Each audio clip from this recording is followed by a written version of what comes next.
Live captioning is available by clicking on the closed caption button at the bottom of your screens. We have a tremendous program ahead. Senator Brian Schatz will offer remarks in just a moment. Then we'll move on to a panel discussion with current state and federal regulators. Following the panel, John Podesta, CAP's founder and board chair, will speak with Lael Brainerd, a member of the Board of Governors of the Federal Reserve System. Senator Sherrod Brown will then offer closing remarks. But before we dive in, please indulge just a few words of introduction. Climate change is one of the greatest challenges we face in the coming years. It has the capability of wreaking havoc on countries and industries, communities and families, and destroy lives and livelihoods. This is already happening. Earlier this year, our West Coast was on fire. Almost 10 million acres went up in flames. That's over twice the amount that burned in 2019. In fact, 5 of the top 20 largest fires in California's history happened this year. We've witnessed an increase in hurricane activity, an increase in winter storms, and more extreme drought. And beyond the direct physical damage that these natural disasters do, the economic damage is staggering. According to the National Oceanic and Atmospheric Administration, between 1980 and 2019, there were roughly 6 natural disasters per year where damage costs exceeded $1 billion, adjusted for inflation. And that leads to an overall annual economic loss on average of about $45 billion per year. And in the last 2 years of that time period, roughly between 2017 and 2019, we averaged 15 natural disasters per year and annual economic loss well over $150 billion. As the impact of climate change intensifies and natural disasters get worse, the very fabric of our economic security is pulled and stretched thin. One survey put it this way: if temperature rises to 4 degrees Celsius above pre-industrial levels over the next 80 years, global economic loss could amount to $23 trillion per year. That far eclipses the economic turmoil now, which is significant, and any economic turmoil we've experienced previously. We need an economic playing field that reflects the gravity of the climate changes we face.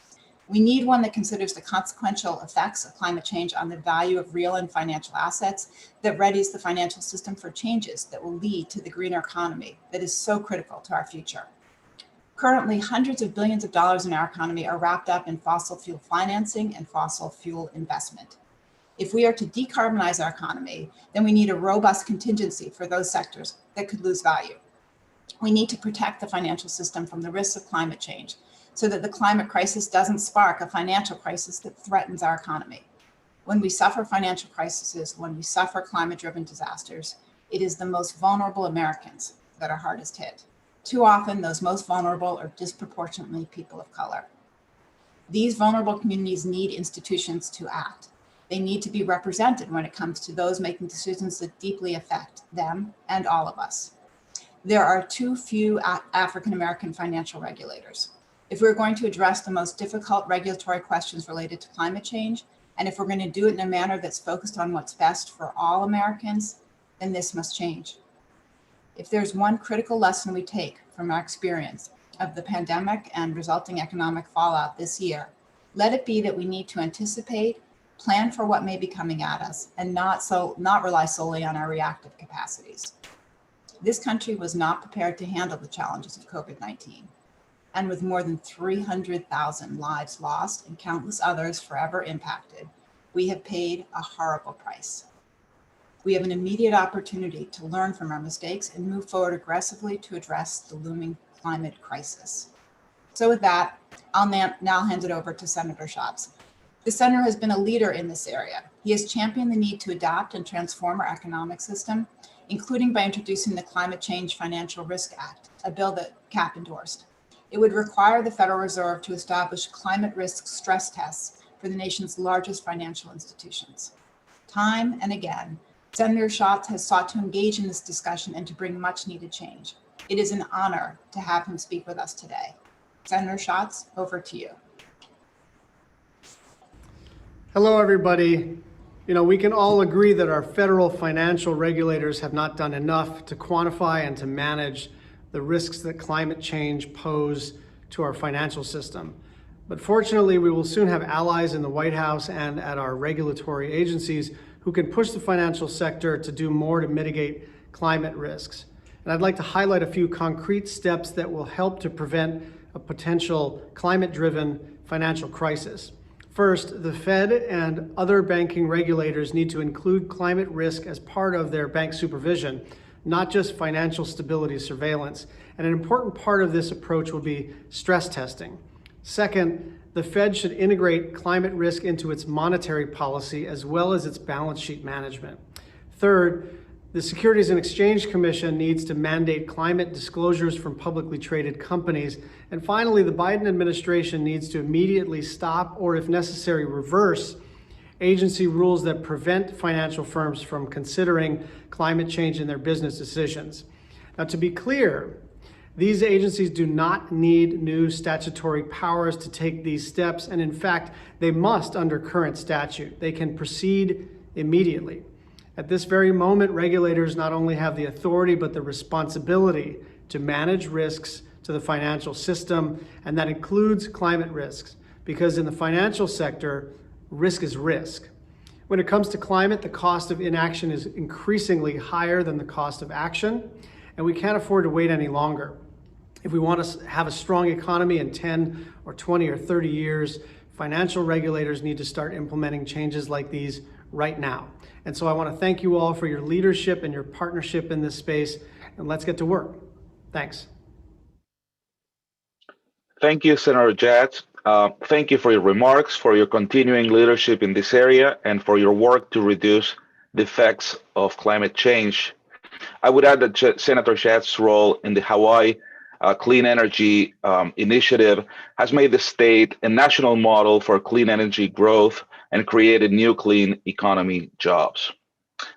The question at hand today is, how can the financial system be an agent of progress in climate change matters? We now have a distinguished panel of sitting regulators who have been leading in this quest. I will keep the introductions very brief. First, we have Commissioner Rustin Benham, who has been confirmed by the Senate in August of 2017 as a commissioner for the Commodity Futures Trading Commission. He has extensive experience in financial and agricultural markets and has spearheaded the first official sector-sponsored report on climate change matters and financial regulation in the U.S. He's joined by Commissioner Allison Herron-Lee, who was sworn into the SEC on July of last year and brings over 2 decades of experience as a securities laws practitioner and lecturer, and over a decade of SEC service, including as counsel to Commissioner Kara Stein. Our panel also includes board member Martin Grunberg, who is a member of the FDIC Board of Directors and previously served as a chairman of the FDIC. Before that, he served as senior counsel to the fondly remembered late Senator Paul Sarbanes. The panel is also distinguished by the participation of Linda Laiswell, the superintendent of New York State Department of Financial Services. Superintendent Laiswell previously served as chief of staff and counselor to the government. Now, following the same order, let me turn over to each panelist for 3 to 5 minute opening remarks. Commissioner Benham. Thanks, Andres. I appreciate the introduction, and to Cap, thank you for hosting this great event. It's both timely and extremely important, and I think we have a great group. I want to thank my fellow regulators here. It's great to be on a panel with them, and I'm looking forward to learning from them and being a part of this discussion. You mentioned in your opening remarks a report that I led at the CFTC titled Managing Climate Risk in the U.S. Financial System. Probably spent a few minutes just talking about that. It was released in September, and I would certainly encourage listeners, if they haven't had a chance to see it, it's available on the CFTC's website. I spent a number of years professionally practicing securities law, both in the private sector and the public sector at the New Jersey Attorney General's office. I spent a number of years in the Senate working as counselor to Senator Debbie Stabenow on agricultural policy. And since I took over this seat as a commissioner at the CFTC in September of 17, I started to think about climate risk and climate change because I had spent a lot of my previous time, specifically in the Senate, thinking about climate change in the context of agriculture, in the context of forestry, and how climate change over the course of many years is having an impact on rural communities, on urban cores, and as Mara pointed out, disproportionately affecting low and moderate income families. And as I started to take my role as a financial regulator, reading a fair amount of literature about work that's been done overseas on financial related market risk, climate risk, I thought, what can I do within my capacity to sort of elevate the issue, raise awareness, and do something from a US perspective?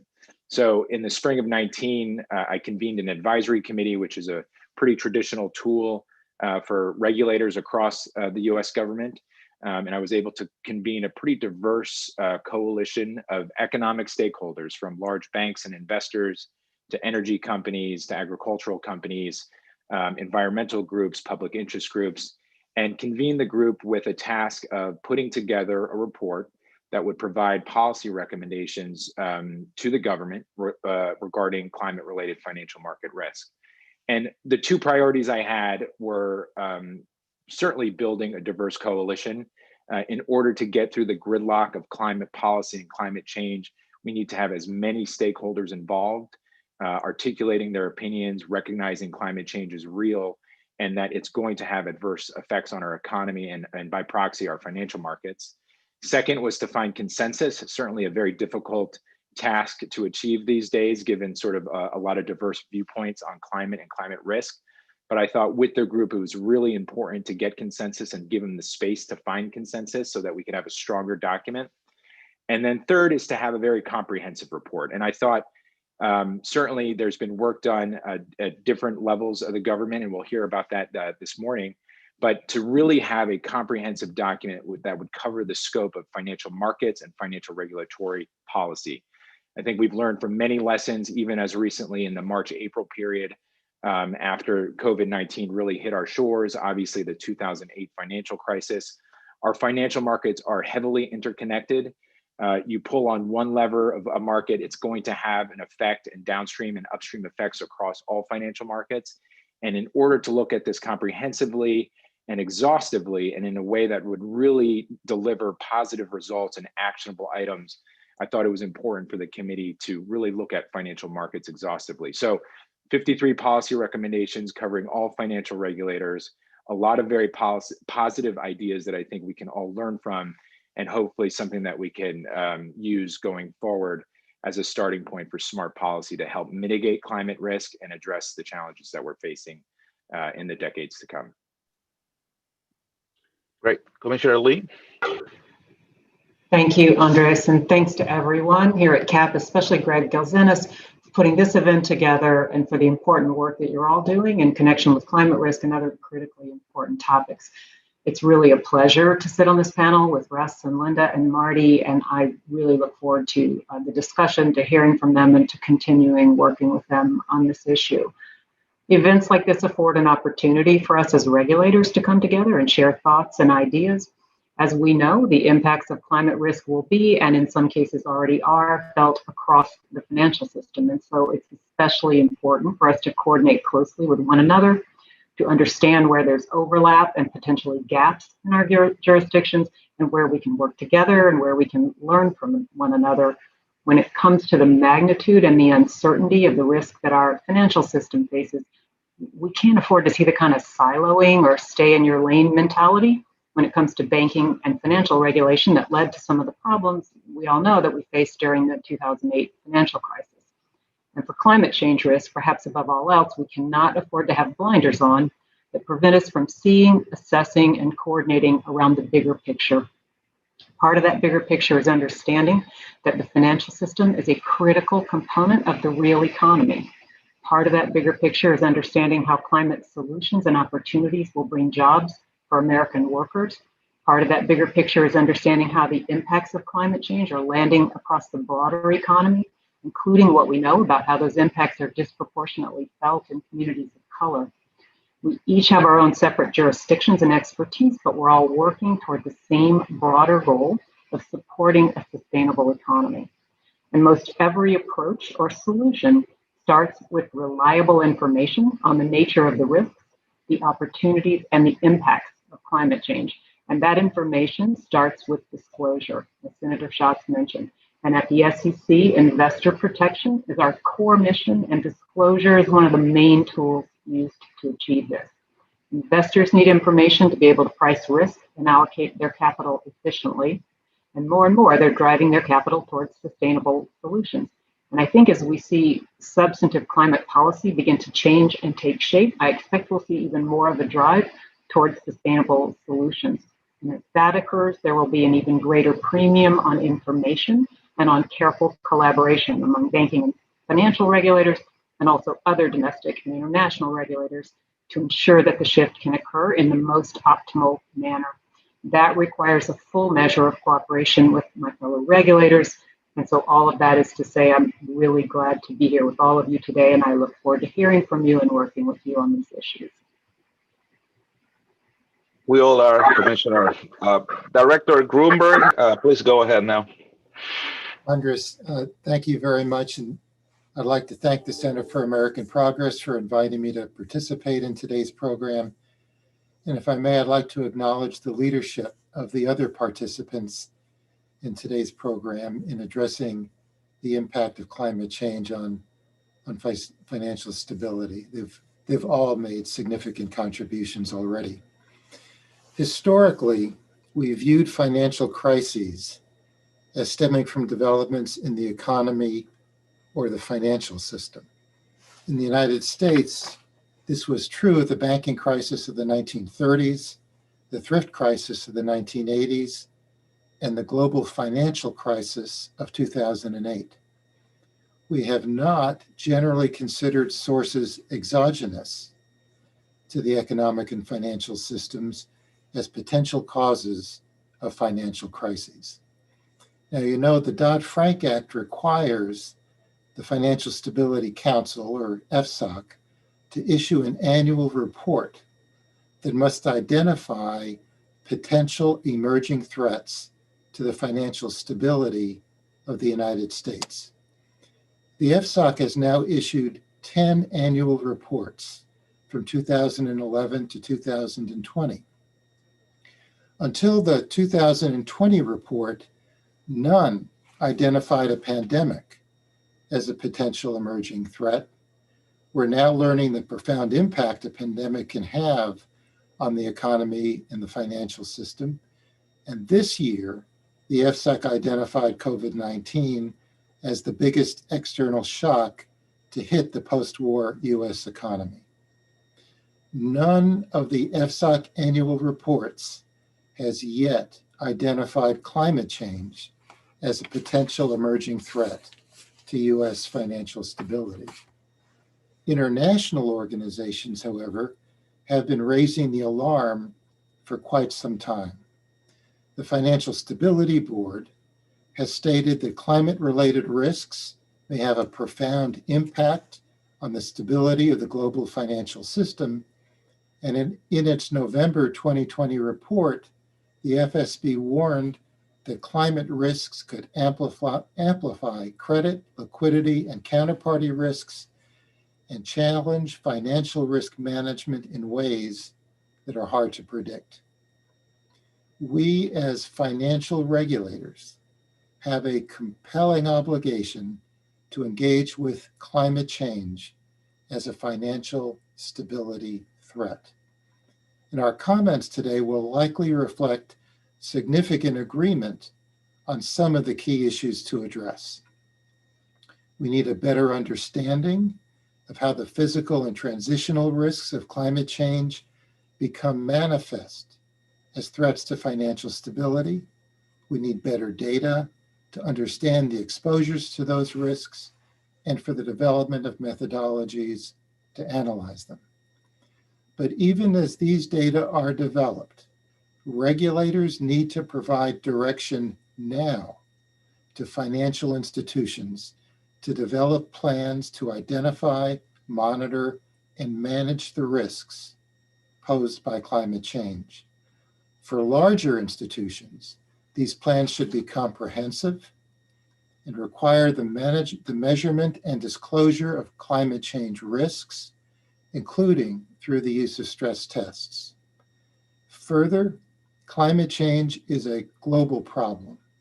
Until this week, among the financial regulatory agencies participating in today's program, only one had become a member of the International Network of Central Banks and Supervisors for Greening the Financial System, and that's the Department of Financial Services of New York State, which is also the only one to issue guidance on climate change to its regulated entities. And as we know, the Federal Reserve earlier this week announced that it had joined the NGFS. Going forward, all of the federal financial regulatory agencies, the banking agencies, and the market regulators will have to engage proactively with the financial risks of climate change, will need to act individually, collaboratively, including with our state counterparts, and on a government-wide basis through the FSOC. All of these agencies should also become members of the Network for Greening the Financial System and actively engage with our international counterparts. International leadership by the United States will be essential if we are to make global progress on climate change, including its financial stability risks. The fact is, we are behind the curve, and we have a lot of ground to make up. Thank you. A lot to do in this area. Thank you, Marty. Superintendent Lacewell.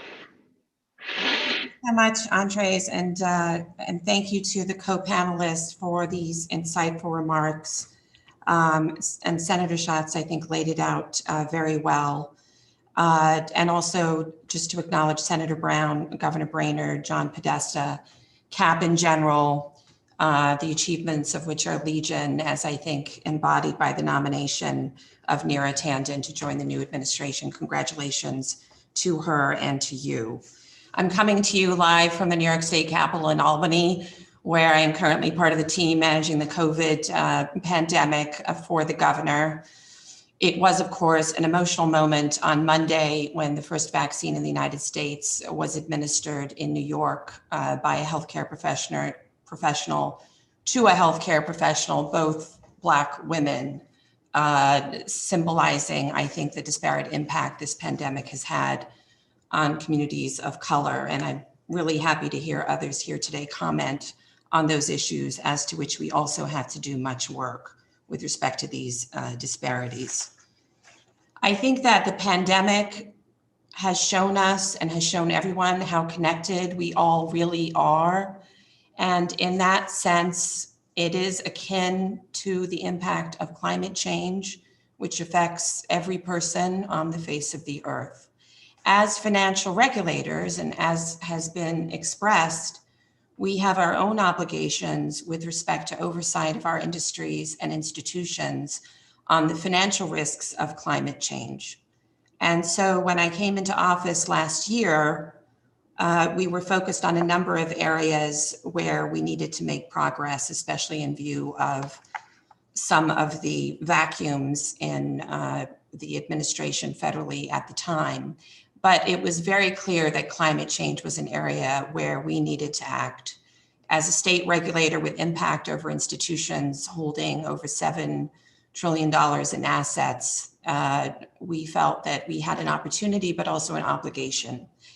And stepping into the breach was not easy, I can tell you that, because to go first is hard. Luckily, European regulators had already gone. We met with them. They were very generous with their experiences and their advice, and they gave us the confidence to move forward. And in a certain respect, it was simple. To oversee safety and soundness of our institutions requires working with them on their financial risks. The financial risks for not only banking institutions, but insurance companies, right, that the states regulate are immense. And we are now working in partnership with both sides of the industries that we regulate. We have set out our regulatory expectations consistent with the Task Force for Climate-Related Financial Disclosure and the pattern and the path set forth by the European regulators. And the response has been terrific. Some institutions have already taken steps, but it has to be a level playing field and all need to act. Otherwise, we will have tremendous gaps. I cannot tell you how excited I am to move forward with the new administration and with the federal regulators to ensure that our work is aligned and consistent and we have the best practices and lessons from all. And I greatly look forward to this dialogue. Thank you, Andres. Thank you, Linda, for your words and your work in this area. Now, after these framing remarks, I would like to guide the discussion with questions for each panelist, but panelists, please feel free to respond to other points made by other panelists. Commissioner Benham, as mentioned previously, in 2019, you formed a climate subcommittee at the CFTC tasked with developing the first official sector-sponsored report on these matters. We are interested in learning more. Can you talk about the process of developing the report? Why did you want to push for a consensus document? And how was it possible to get a variety of organizations from industry to public interest groups to actually sign on? Thanks, Andres. Yeah, it was difficult, obviously, and Linda sort of alluded to this. And in a difficult environment where you have a lot of headwinds to tackle an issue like this was not easy. But I laid out 3 pretty clear things for the members. In the end, we had 34 members a part of the subcommittee, which is a big committee. Like I said in my opening remarks, very diverse coalition representing many different elements of the economy and the real economy at its core. And I laid out a pretty clear vision of what I wanted to do. As I mentioned, addressing these risks is critical. You make observations throughout, even in the past 5 or 10 years, about more extreme, more frequent weather events. A lot of these institutions are doing internal work in managing climate risks, but it's certainly important. As was mentioned earlier, climate change is not an issue that can be handled by the private sector or the public sector alone. It's a problem of the commons, and we have to work together and leverage each other's tools and authorities and powers to address the issue in a uniform manner. So I laid out a pretty clear vision. I had very clear targets of what I wanted to accomplish. I was flexible in the sense that I gave the members a very clear timeline of what I wanted to accomplish and when I wanted to accomplish it.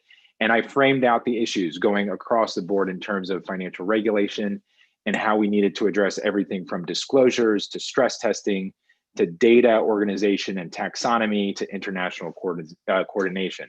We started the effort in earnest in November of 19, which was about 6 months after I held a public meeting at the CFTC and then did the organizational work to get the group together under the leadership of Bob Litterman.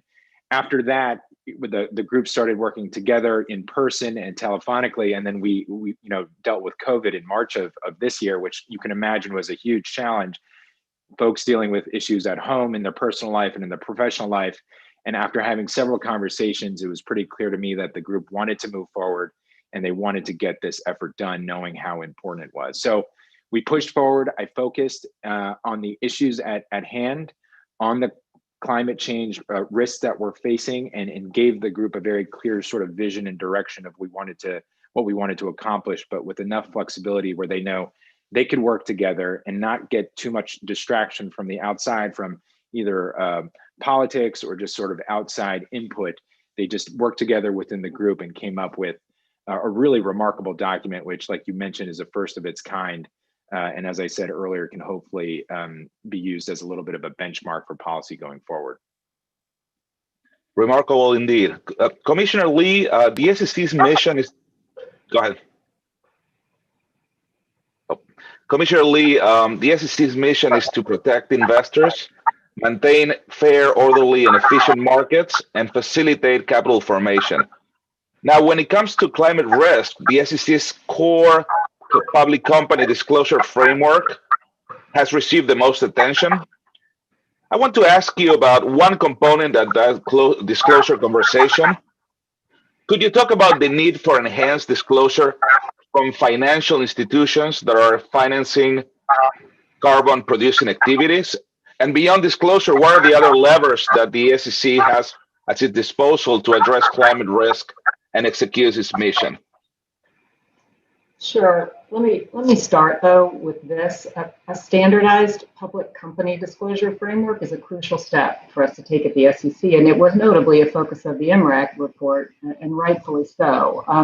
The SEC hasn't spoken to this issue since 2010, and even then it was just in the form of commission guidance, and a lot has changed, as we know, since 2010, in terms of what we know about the science, in terms of the urgency of the issue. You know, there has been an uptick in disclosure, but it's largely voluntary at this point, and that poses a number of challenges for issuers and investors alike. So at this stage, it is very clear to me that there's a need for regulatory involvement to help work through some of the uncertainty and help establish a uniform and standardized approach. So I mentioned that before turning to the more specific question of financial institution disclosure, because I don't want to get it short shrift. You know, the importance of a standardized public company disclosure framework can't be overstated. You're right, it gets the most attention, but it's by no means a fait accompli at this point, and it would be a huge step forward. So that said, it is also very important to focus on financial institutions and their financing of carbon producing activities. There's a concentration of both risk and opportunity at financial institutions that needs to be better disclosed and understood. Their exposures and their contributions to climate change risk are unique from those that are associated with individual companies, and to be fully measured and managed, they require a unique and different approach. In other words, we need to be able to gauge the scope 3 or the financed emissions of these entities using parameters like those developed, for example, by the Partnership for Carbon Accounting Financials, or PCAF. I've been very encouraged to see that at least one major US bank, as you probably know, has now joined its international counterparts in voluntarily committing to scope 3 emissions disclosures. But we need to make headway in this area, and financial institution disclosure is extremely important because of the magnifying effects of these institutions with respect to both problems and solutions. You also asked about other areas where the SEC's mission intersects with issues relating to climate change risk. In addition to public company disclosures and financed emission disclosures by financial institutions, yes, there are additional areas. For one, investment advisors. Should we consider whether they need specific policies and procedures in place to ensure that they're acting consistently with their own representations about how they approach climate and other ESG investments?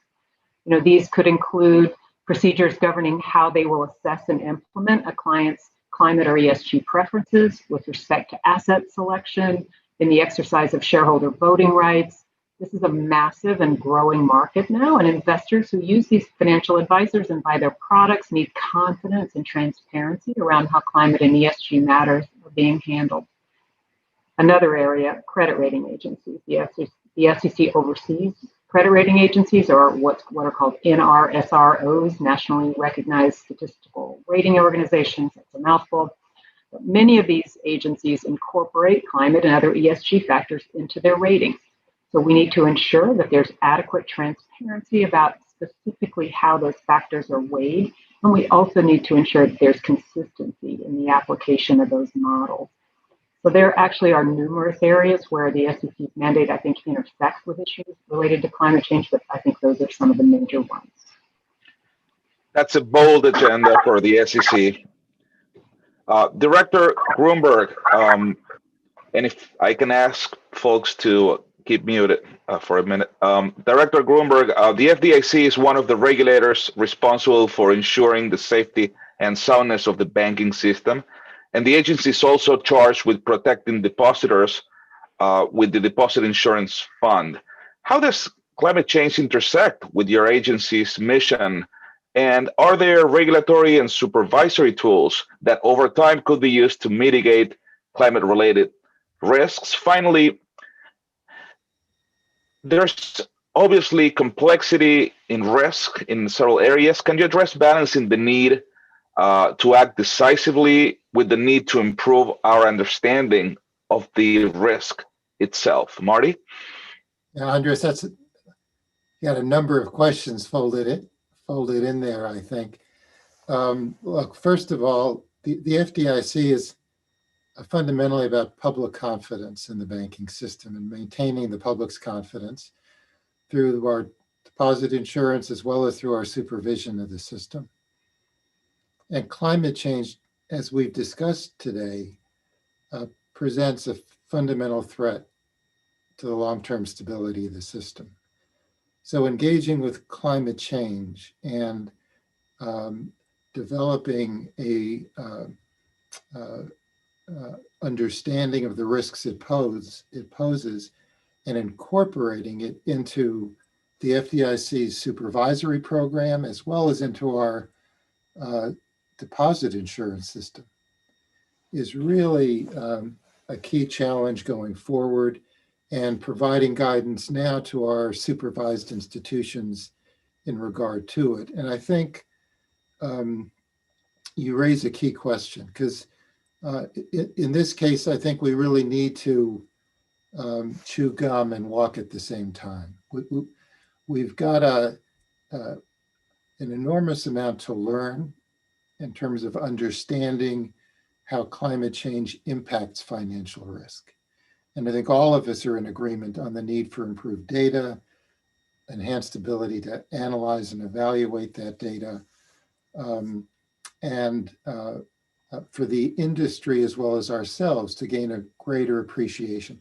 At the same time, we don't want to put ourselves in the spot of delaying actually moving to address these risks. And I think the supervisors and the industry together need to move forward, frankly, on both fronts. We need to enhance our understanding in regard to the risks, but I also think we as supervisors need to provide guidance now to our regulated institutions, and the institutions need to begin to engage now with those risks. And I do think governance is a key issue here. And we really do need to expect, particularly from the large institutions, the development of detailed plans to lay out the risks climate change poses to them. And that'll give the agencies a tool to use in evaluating the risks to the institution. So there's a big agenda here. It's a complicated one. And what's so striking is, we're really just beginning here. The US is behind the curve, and we really do have a lot of work to do. Indeed we do, Marty. Superintendent Lacewell, New York has taken nation-leading actions in this area. What actions do you think federal regulators should be taking to make up for the lack of action over the last 4 years and to address the challenges your regulated entities have brought to you? Thank you, Andres. I think a number of those have been articulated today. I know it is true, as Commissioner Grunberg said, that we are behind. We are behind on the issue, and we are behind the Europeans. But the good news is we can learn from the experience of the Bank of England and Banque de France as to what their road was, because even when they initiated dialogue on this, they took a period of time to study and understand the issues before engaging with industry and laying out the steps that they were going to take. So I think it's critically important as regulators, we are part of government, and it's important not to allow ourselves get bogged down in bureaucracy and ordinary delay of matters, because you do have to balance that you need to act to manage the risk. You also want to get it right. And so I think that if we engage with industry, if we talk to each other, Commissioner Lee's comments, and she's really been a leader here on disclosure, are important, because the data that we need is from many of the companies, which may be public companies, about what their experiences are. And the financial industry needs that data. And so if the SEC is able to engender disclosure, that can also help financial institutions get the rigor and comfort that they need, and also help the regulators, by the way. There are other matters, such as the Department of Labor, the restriction that was imposed on applying ESG considerations to private pension funds. That was not helpful. That's a message in the wrong direction. I hope and I trust that will be reversed. The tone, though, I think importantly, is set at the top. We tell our industries what is important, and they listen. And so the combined force and impact of all the regulators, federal and state, to our industries, combined with the foreign regulators, because we have internationally significant institutions that many of us oversee, and we want to be aligned across the board, and we can leverage out and have significantly more impact than we would have if any of us was working alone or not in combination. So that's why I am really looking forward to a new year focused on climate change. Linda, I want to stay with you for the next question as well. New York has taken bold actions this year. What can you tell us about your plans going forward to the next year? Thank you so much. We're working on detailed guidance, right? We set out our expectations in these letters to industry, and we said, you have to focus, what is the risk? How do you measure it? How do you mitigate it? And think that through as part of your risk analysis, your business strategies, and so on. And not to forget, some of the assets you may be invested in could become stranded or isolated or orphan, and then what is the impact going to be, as well as with respect to your counterparties. Now it's our obligation to follow up with detailed guidance about what that means and how they should apply this and how we're going to move forward. We do already have from the NAIC examination measures with respect to the insurance industry, and we look forward to developing that on the financial side as well. But I think if one were to look to the Bank of England, one would naturally see us follow that path. We may have an ability to move a little faster because of our agility, and we're a state entity and we have a lot of independence from a larger sort of government system. We don't want to get ahead of the federal regulators. We're already talking with the Federal Reserve. And I'm looking forward to being impactful. We're also doing a number of learning sessions, and we've had hundreds of institutions sign up for each of these. I think there's a real appetite and thirst for understanding, and data is really going to be key. Let's shift gear to the scary issue of systemic risk. Alison, you've noted that you think of climate risk as a systemic threat to the financial system, and there's a growing consensus on foreign and domestic regulators that believe the same. What about the nature of climate risk makes it systemic, and how important is it for regulators to coordinate with one another domestically and internationally to mitigate this risk?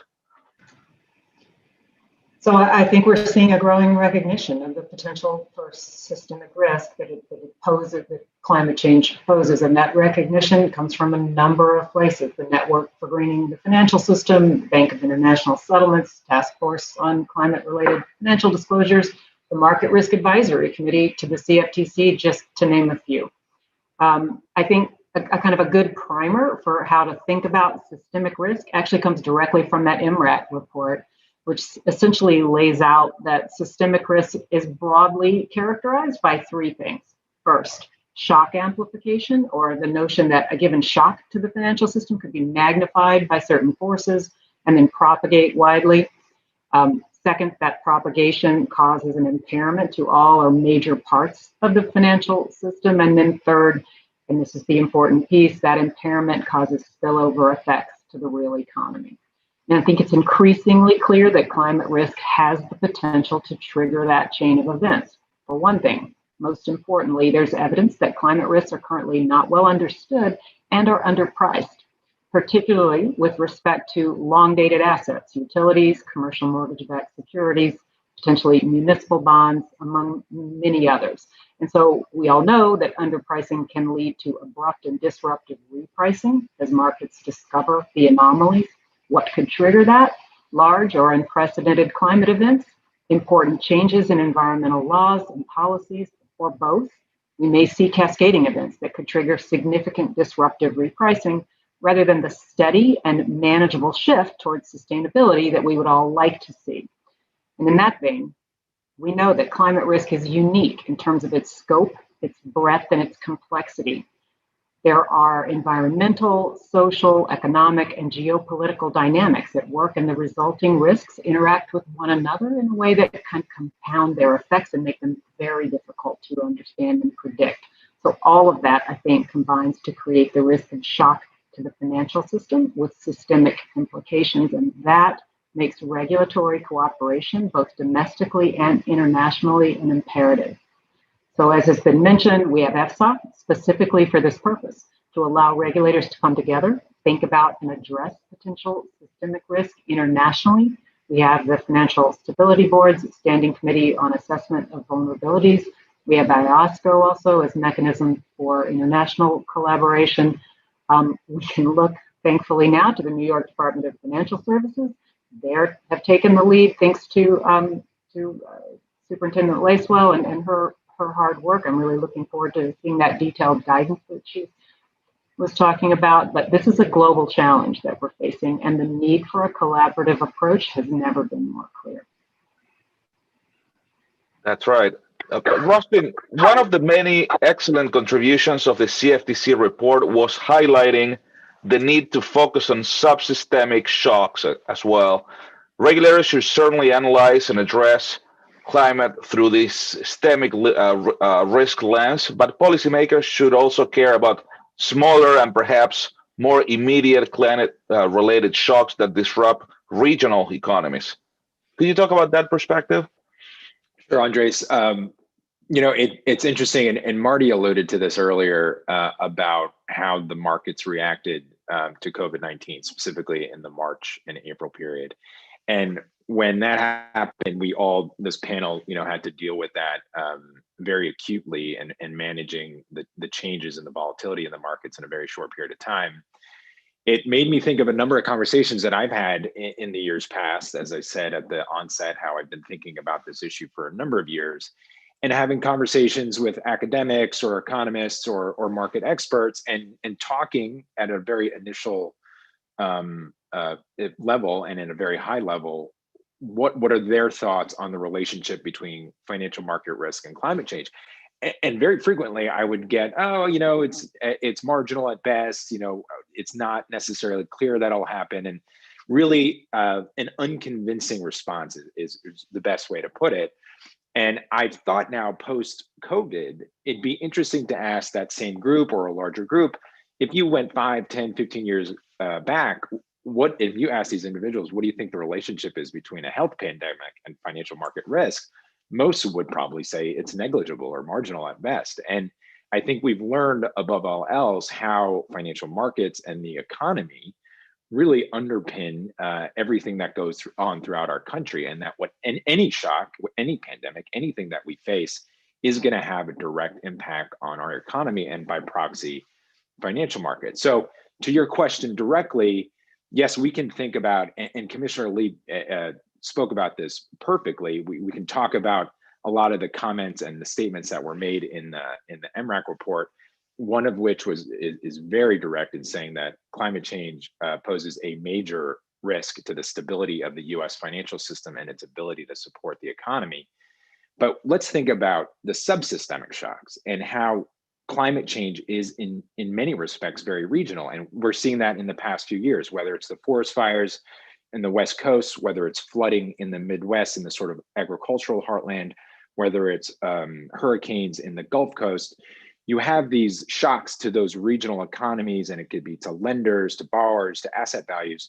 What happens as we will experience in the future compounding events, compounding climate events in these different regions, and how are those subsystemic shocks going to potentially raise to a larger systemic shock across the entire financial system?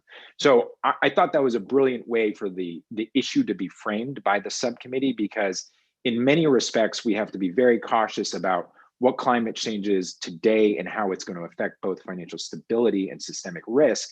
But let's sort of peel back a layer or two and think about how climate change affects different geographies and different areas of our country, and then add different sort of hypotheticals and scenarios, as we really have seen in just the past year, whether it's a wet season in the Midwest compounded with a wildfire season out West. What does that mean for the larger regional economies, and how are they all connected? I mentioned this at the onset.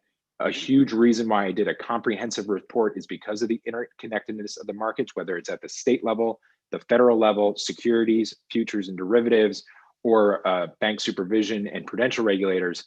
Everything's connected, and our economy is connected, and we have to be thinking about it that way in order to address this issue comprehensively and effectively. So a very interesting term that was brought out by the report, and one that I think will have lasting effect because it's directly correlated to climate change and how it's going to affect our economy and, of course, our financial markets.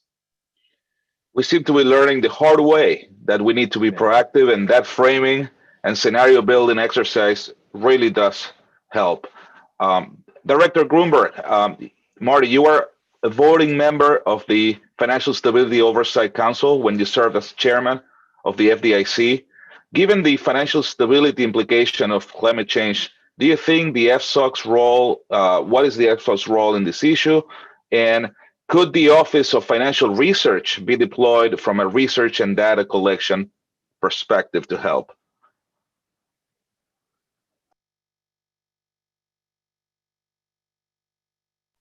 I believe you're on mute, Mark. Sorry. In many ways, the FSOC is made for this kind of issue because it really does stretch across the financial system. And FSOC brings together all of the federal financial regulators.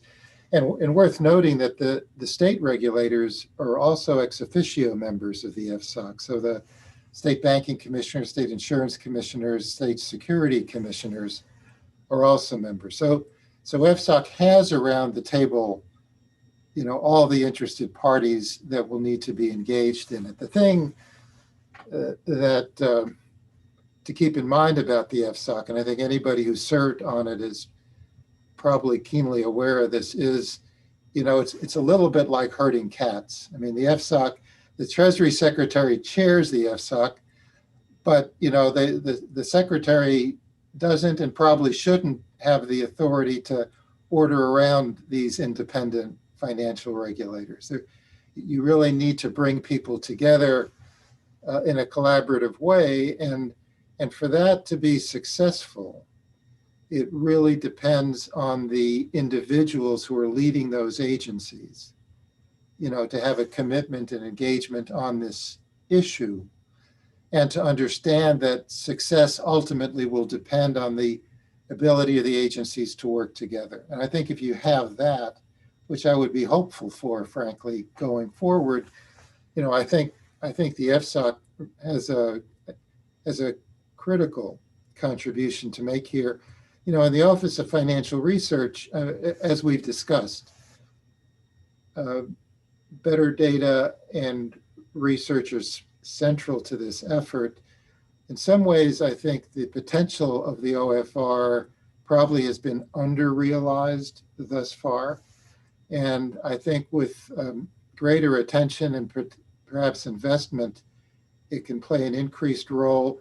And I think all of these agencies are going to be investing resources in research and data for their particular parts of the financial system, and collaborating with OFR, presuming that it's looking at the system across the board, would have a lot of potential. So I think FSOC is a great tool. The question is, can we really utilize it effectively? Now, Marty, given the nature of our globally interconnected financial system, how important is it for long-standing multilateral bodies like the Basel Committee on Banking Supervision to address these risks in a coordinated fashion?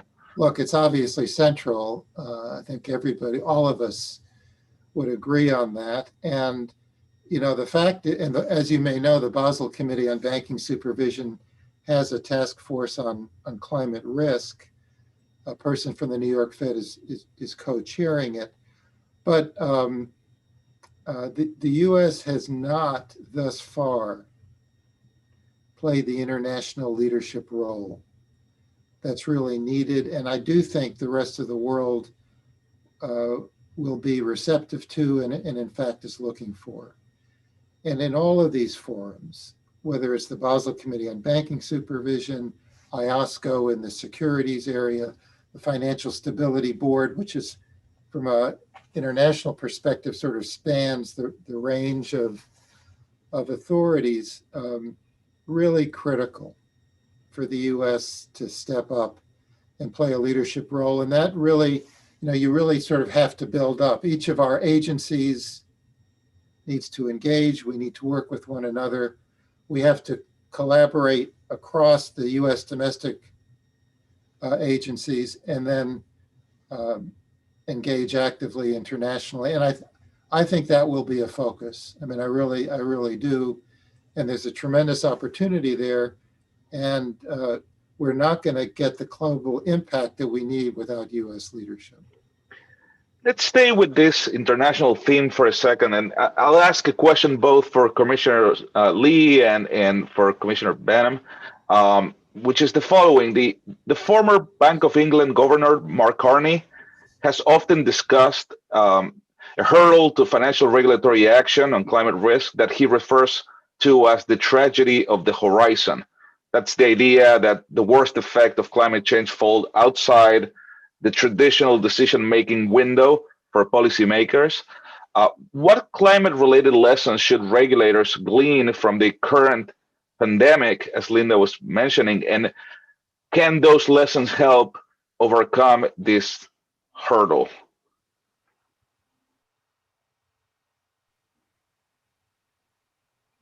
Should I start, or you want Russ? Okay. Go ahead.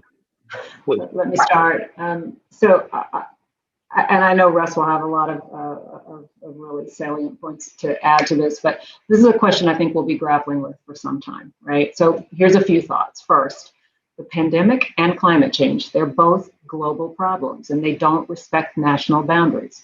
So they both require us to work together to find solutions. I think the pandemic has really driven that home, and climate change is no different. Also, we've watched the effects of the pandemic fall disproportionately, as has been mentioned, on underserved populations. So policymakers need to understand how these kinds of large-scale problems have that effect and proactively take steps in recognition of that dynamic. And then finally, the pandemic was something that governments knew posed potentially catastrophic risks.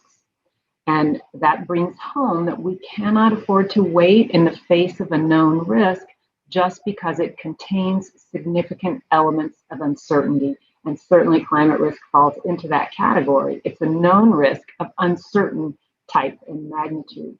If we had begun to address climate risk some 20 or 30 years ago, we can afford to take a more incremental approach to addressing it. But now the science tells us we must act swiftly, just as we had to act swiftly in reaction to the pandemic. We need to act proactively with respect to climate change. We know it's real. We know it's coming. The SEC, as I said, has a very key role to play here in helping get the information into the system that's needed for investors and for regulators in making decisions on how to deploy capital toward a sustainable economy. Andres, I would, that was very well said. There's really not much to add there, but I would say, just to use one specific example, and I'm going to dip my toes into Commissioner Lee's space, and it's a little bit of an experience from the advisory committee's debate and some of the challenges we faced. And as Commissioner Lee's pointed out, disclosure is a huge part of this exercise, and if not the most important. More information, more informed investors, better allocation of capital, quicker solutions to the problem. The debate about disclosures largely, but not entirely, falls on materiality and the current standards at the SEC. And this is the way I look at your question and how we need to rethink climate risk and how we need to rethink, and what we've learned from the health pandemic. We have existing structures in place. We have existing rules and laws in place. We have to rethink how we apply those laws and those rules to climate change and climate risk. And it's going to take courage. It's going to take a different way of thinking. It's going to take collaboration and collecting data and analyzing in a different way. And I think that in many respects is where Governor Carney was going in essence. But I think this is a positive thing that we can glean from, and it's something that we can look forward to, is that we don't have to reinvent the wheel here. We can learn from past experiences, whether it's the financial crisis of 2008 or the pandemic of 2020. And we have to use the existing infrastructure in many respects and just weave in climate risk and climate change and start to rethink how we need to adapt to this very global problem and start to react to it in a way that we can mitigate the risks and effectively manage them over time to come. Thank you. And talking about data and learning, early this month, the DFS held the first Global Knowledge Exchange Series. And Superintendent Lacewell, could you tell us a little bit more about this knowledge series and what were some of the key takeaways from that event? Thank you so much. It was important to us that we do as much as possible to help our institutions to confront this issue. In part, the range of institutions that we regulate can be anything from a globally significant, publicly traded insurance company to a little upstate auto insurance company, or our virtual currency companies or money transmitters. It's really across the board.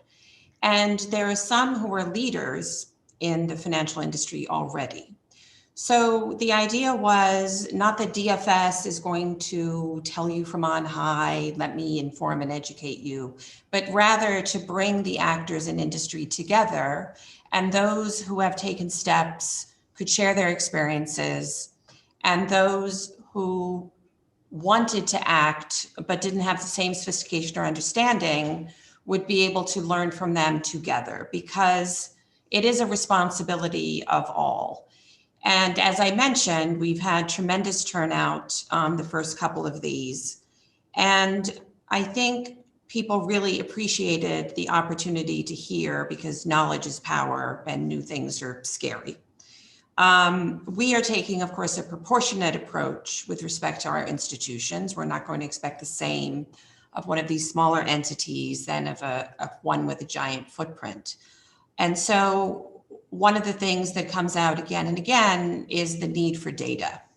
And, you know, the data that they need is from utility companies, car manufacturers, fossil fuel producers, and access to that data is critical. And I would say that is the experience in the UK and in France as well, that industries are struggling with the need for data and also the nomenclature. You know, what is the taxonomy here, which is getting a lot of attention and focus in Europe. And so, but really a welcoming environment that industry wants to tackle this and wants to move forward, and they need our help. And if you think about an insurance company, they're dealing with it on both sides of the balance sheet many times. They cover the cost of extreme weather, and then what are they investing in? And is that any kind of hedge or mitigation? Is it carbon assets or is it renewables, and so on and so forth? So I think also they were very much looking forward to the federal participation, and I think that's going to make a really big difference as we move forward. Indeed. I mean, so many insights, and I think we can all agree that we have such a meaningful and pressing agenda moving forward. Now, I'd like to provide the opportunity for each of the panelists to say a few concluding remarks or to make any last thoughts on this issue. Let's go ahead. Maybe, I don't know, Commissioner Lee, would you like to give us some thoughts? Sure, I'll be very brief. I will just say that I take heart from this discussion today. I've been filled with optimism over the last few weeks, and I'm just awed by the leadership I've seen from these panelists today. And so, you know, I think the message has been quite clear. This is a tough problem. It's not going to be easily solved. It can't be solved from the top down. We need industry's help. We need everyone's help. But I feel what we see is the will to get it done, and that leaves me with a lot of optimism moving forward. Wonderful. I don't know, Marty, would you be interested in saying a few things? You know, I'm from New York, so I never miss an opportunity to put in my 2 cents. Let me thank the Center for American Progress for convening this program. It's really the first of its kind that I've seen where you've brought together a number of the federal financial regulators to talk about this subject. I think you deserve a lot of credit, and it's been really a pleasure to be on this panel with my colleagues. I know Russ and Allison pretty well. It's the first time I've met superintendent, so I look forward to future engagements, but it's really been a privilege to participate in this with them and underscore a point that I think that's been raised by others that we need to keep in mind as we undertake this work. We need to be attentive to potential unintended consequences, particularly for low and moderate income communities and for communities of color. There may be opportunities here for investment in those communities that can benefit them, but there also could be unintended consequences as well. And I think that's something we need to be alert and attentive to as we proceed here. But this has been a terrific program, and really I appreciate the opportunity to take part in it. So thank you, Andres. Marty, if I may be so bold to plug, we just came out with a report by two analysts on the Community Reinvestment Act and the way that we can use the current act to take climate-related matters into consideration and to really fight not only for that cause, but also against environmental racism, which has been a real problem. As we know, communities of color has been disproportionately impacted by climate change, and the situation doesn't look good. On top of that, we have the COVID crisis that has been so unequal in its impact for communities of color. And so that's an issue we hold near and dear to our heart here at CAP. And I believe in the chat, we have posted a link to that report, but this is very, very important. We need to make sure that the transition to a world with less carbon is a just and fair transition for everyone involved. And we have to take care of those folks who have been historically harmed by this and other structural problems. I'll get off my my stand and pass the ball. Maybe Superintendent. Your comments are very timely, Andres, and in the insurance setting as well. Climate change has a disparate effect on underserved communities, including the poor and communities of color.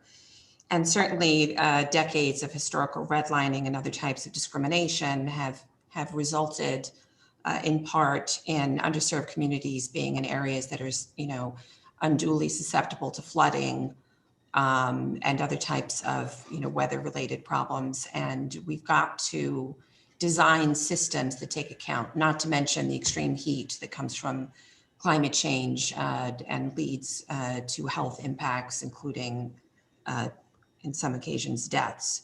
With respect to the CRA, you are exactly right. New York has its own CRA Act, and we are currently closely studying whether we can give credit under the CRA for actions that mitigate climate change in relevant communities.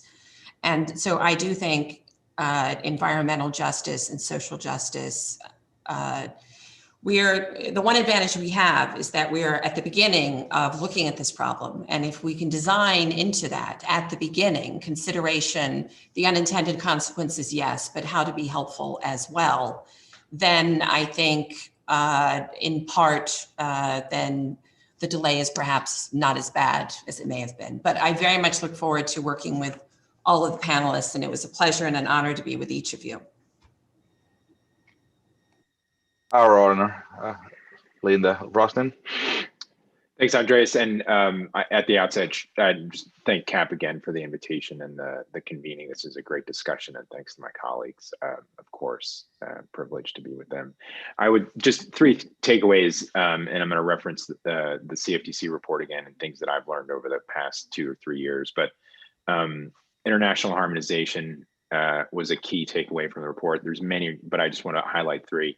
And this is an issue we've talked about for the past hour, but this is a global issue. And I think the report and all the other statements that have been made today and the sort of action that we're starting to see to build over the past few weeks and months, most recently, the Fed's decision to join the NGFS and be a part of it now, this is sending a positive signal to the international community that the US is here and that we want to work with them. And I think that's a huge, huge sign for a positive outlook in 2021 and beyond. Environmental justice, this was a huge part of the report.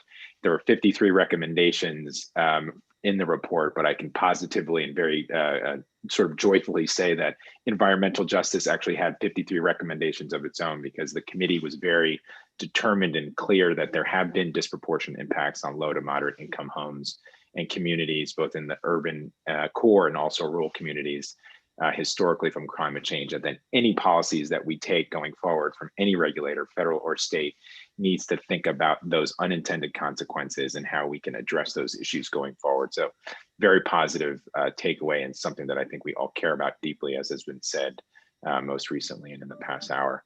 And then the last thing I'll say is, the report's 200 pages. It's a risk document. It identifies everything from better disclosures to stress testing and taxonomy and data and best practices and governance. But in many respects, it's also an opportunities document. And I think we can all look very positively at what the climate crisis is dealing us and how we need to deal with that challenge, but also the opportunities on the back end, most specifically from an economic perspective, as we rebuild our economy, as we think about what the future is going to hold, as we all sort of hear more commitments to net zero economy from different companies and individuals and governments. There are a lot of opportunities to rebuild our economy, to support economic productivity, to support labor. And I think there's a positive spin and opportunity that we can all sort of embrace in the climate crisis as we sort of manage the challenges in the years to come, but also thinking about the decades ahead, how we can really just grab the opportunities and look forward to a lot of positive things ahead. Absolutely. And thank you all for your interesting conversation and your forward-looking leadership in this area. And now, after this panel, we turn to the keynote remarks by Governor Lael Brainard. Governor Brainard took office as a member of the board of directors of the Federal Reserve System in 2014. And prior to her appointment to the board, she served as Undersecretary of the Department of the Treasury and Counselor to the Treasury to the Secretary of the Treasury. Among other achievements, Dr. Brainard served as Deputy National Economic Advisor and Deputy Assistant to President Clinton. Now, after her remarks, John Podesta would moderate a Q&A with Governor Brainard. John Podesta is the founder and member of the board of directors of the Center for American Progress. He served as counselor to President Obama, where he was responsible for coordinating the administration's climate policies and initiatives. He served as co-chair of President Obama's transition term and previously served as White House Chief of Staff to President Clinton. Governor Brainard, thank you for your distinguished service, and the floor is yours for your keynote address. Well, thank you, Andres, for that incredibly kind introduction. And I want to thank the Center for American Progress. And I'm very appreciative of the opportunity to join Andres and John Podesta for a discussion of climate change in the US financial system. And let me just start by noting these are my own views and don't necessarily reflect the Federal Reserve. Climate change is one of the major challenges of our time. Climate change and the transition to a low carbon economy have important implications for the financial system. The financial system can be a powerful enabler to help the private sector manage climate-related risks and invest in the transition. So it's vitally important to strengthen the US financial system to meet the challenge of climate change. I'm going to briefly touch on the ways climate change matters for the financial system, the implications for financial stability, the work of measuring, modeling, and managing climate risk in the banking system, and the important agenda that lies ahead. So extreme weather events related to climate change, such as droughts, wildfires, hurricanes, and heat waves, are clearly on the rise. Climate-related events are already adversely affecting the lives of many Americans, and we're seeing elevated financial losses associated with an increased frequency and intensity of extreme weather events. In the insurance sector, average annual insured weather-related catastrophe losses have increased notably over the past decade. Because of those increases, insurers are incorporating the impact of climate change into their underwriting, pricing, and investment decisions. Climate change is also reducing coverage. Some insurers have discontinued policies in fire-prone areas, which in turn changes the cost of home ownership and the risk profiles of previously underwritten mortgages in those areas. Similarly, mortgages in coastal areas are vulnerable to hurricanes and sea level rise. We've seen new mortgages issued for coastal homes on aggregate exceeding $60 billion per year in recent years. Recent research suggests that lenders hit by hurricanes, particularly in areas not typically affected by natural disasters, tend to subsequently securitize more of their mortgage loans, which could have higher climate risks, higher borrower defaults, and lower collateral values. And homeowners could also face increased hardship since many homeowner insurance policies essentially exclude flooding. Just as there are risks, there are also promising opportunities. I think that was the point that Rust was making at the close of the last panel for private sector investments in low carbon innovation, infrastructure, energy, and transportation. With support from accounting standard setters, credit rating agencies, and regulators, the financial system can provide useful signals to help the private sector manage climate risks and facilitate a smooth transition. It's increasingly clear that climate change could pose important risks to financial stability. That's true for both physical and transition risks. A lack of clarity about true exposures to specific climate risks for physical and financial assets, coupled with uncertainty about the size and timing of these risks, creates vulnerabilities to abrupt repricing events.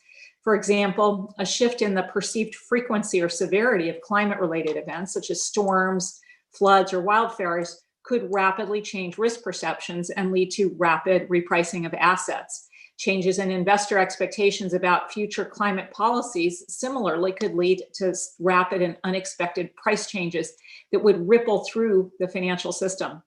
Assessing climate risk effects is complex because the predicted path of climate change is nonlinear and has likely tipping points beyond which changes in climate conditions could occur rapidly, and climate forecasts based on historical data aren't any longer relevant. This uncertainty in turn could reduce the accuracy of risk models used by investors, risk managers, asset managers, financial infrastructures, and leveraged financial institutions. So we need to know more. Accounting standards and disclosure frameworks for climate risk are still in the early stages of development and adoption. So investors don't have enough transparency around the range of climate-related exposures facing financial firms, and non-financial short-term investors may be disinclined to fully price in longer-term climate effects. There are some studies that suggest even well-informed investors may underestimate the likelihood of large shocks related to climate. Combined with the uncertainty in the timing and magnitude of climate change, this mispricing could lead to financial volatility when conditions change. That puts a high premium on developing consistent, comparable, and actionable disclosures in order for investors to understand exposures to climate risks and to accurately price that risk. There's strong demand from the private sector and investors for greater transparency around those climate-related risks to better inform decision-making. The private sector-led task force on climate-related financial disclosures, the TCFD, at the FSB, which I participate in, provides a consistent global framework to improve standardization of climate-related financial disclosures. As of October of this year, there were nearly 1,500 organizations with a combined market cap of nearly $13 trillion that expressed their support for the TCFD framework, and that includes financial institutions that own or manage assets an order of magnitude larger than that. We're improving our understanding of climate risks and their impact on financial stability through staff research and engagement with other central banks on topics like climate scenario analysis. This is one useful approach to assessing the effect of climate-related risk in terms of how the financial system is exposed and how it may respond to climate-related risks. Climate scenario analysis identifies climate-related physical and transition risk factors to financial firms, formulates appropriate stresses of those risks factors under different scenarios, and measures their effects on individual firms and the financial system as a whole. In part because of the different nature of climate-related risks relative to financial and economic downturns and the significantly longer planning horizons, this kind of climate scenario analysis would be distinct from established regulatory stress tests at banks, which are used to assess capital adequacy over a short planning horizon. From a microprudential perspective, supervisors are responsible for ensuring that supervised institutions are resilient to all material risks, including those associated with climate change. The economic and financial market consequences of climate change and the accompanying transition will have direct implications for bank balance sheets, strategies, and operations, and could increase credit, market liquidity, and operational risk at banks. For instance, climate-related developments may affect the creditworthiness of corporate, household, and government borrowers. Those risks may reduce a borrower's repayment capacity or the value of assets collateralizing a loan, exposing banks to losses. Similarly, climate risks could impact the level and volatility of asset prices, affecting the value of banks' portfolios. And of course, severe weather events could disrupt a bank's data centers or operations and impede its ability to provide financial services to customers. Although the transmission channels through which climate risks impact banks are increasingly apparent, quantification of the risks is still challenging. To date, measurement efforts have been hampered by data gaps and methodological hurdles, some of which are unique to climate change. For instance, assessment of the potential impact of climate change on a bank may require precise data on the geolocation of a counterparty's assets and operations, as well as information on weather patterns for those locations. It could also require knowledge of a counterparty's carbon emissions and of policies in different industries and jurisdictions. Data at this level of granularity are often unavailable or difficult to find.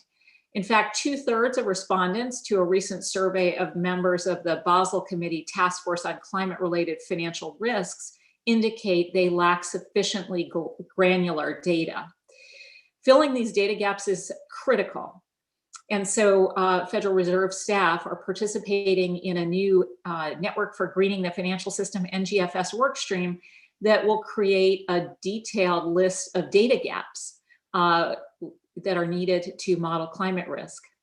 Climate change also poses unique or challenging modeling hurdles. The several decades over which climate risks are projected to materialize exceed a bank's typical risk management and planning time horizon.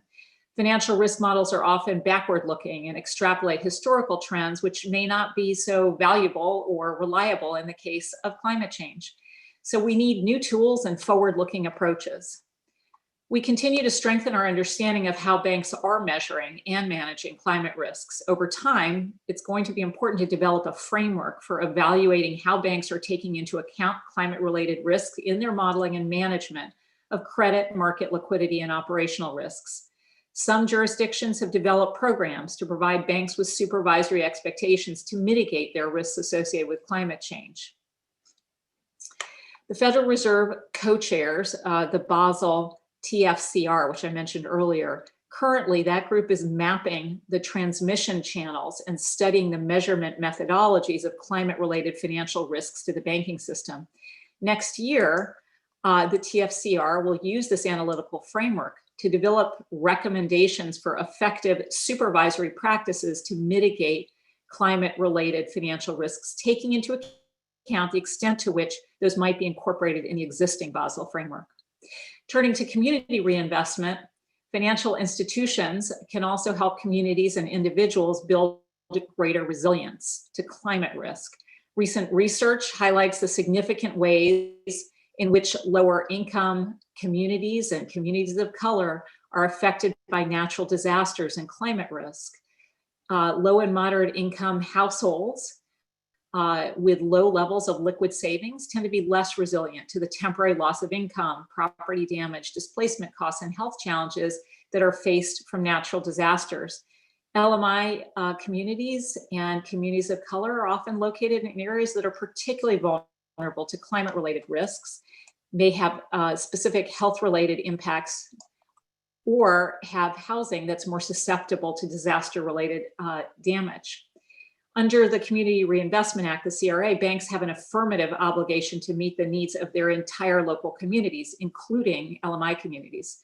So existing CRA regulations allow banks to receive CRA credit for activities to revitalize and stabilize communities after a natural disaster, particularly in federally designated disaster areas. And then for natural disasters that have caused widespread devastation, such as Hurricanes Katrina and Maria, for instance, the banking regulators together have extended that consideration to investments in stabilization and revitalization more broadly. It's important to LMI and communities and communities of color to be proactive in working to mitigate equitably the risks of climate change in advance. Reflecting this, our recent advance notice of proposed rulemaking on the CRA for the first time seeks feedback on providing CRA credit to encourage loans and investments that promote climate resilience. We want to encourage lenders to invest and rebuild in ways that will increase resilience to future climate risks in underserved and LMI communities. And we're looking forward to receiving comment on those questions. I think the deadline is February 16th of next year. So a year ago, I laid out some of the important areas where climate change matters for our statutory responsibilities at the Federal Reserve. Since that time, I've seen important progress in laying the groundwork to incorporate climate considerations where they are relevant to our statutory responsibilities, both today and in the future. Across the system, we've sought to deepen our understanding of the financial and economic implications through a variety of seminars and forums. We've recruited economists with expertise in climate, and we've also obtained climate data resources. Last month, the Financial Stability Report incorporated for the first time an analysis of the ways climate change presents risks to financial stability. Similarly, last month, the Supervision and Regulation Report described how climate-related risks can create microprudential risks and how supervisors are working to better understand, measure, and mitigate those risks. Last quarter, our CRA proposal for the first time proposed providing credit for investments in climate resilience. And this week, the Federal Reserve Board became a full member of the NGFS. We're looking forward to learning from and collaborating with foreign central banks and regulators on addressing data gaps and undertaking research on the implications of climate change for financial stability and the economy. In the years ahead, there are going to be important opportunities for collaboration across the US regulatory agencies. These efforts will help equip the deepest financial market in the world to support our dynamic private sector in assessing and addressing climate-related risks and investing in the transition to a greener economy. So with that, John, let me hand it over to you.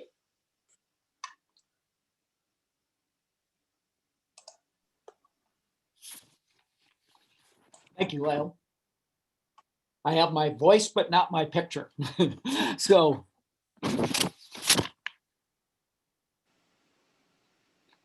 there we go.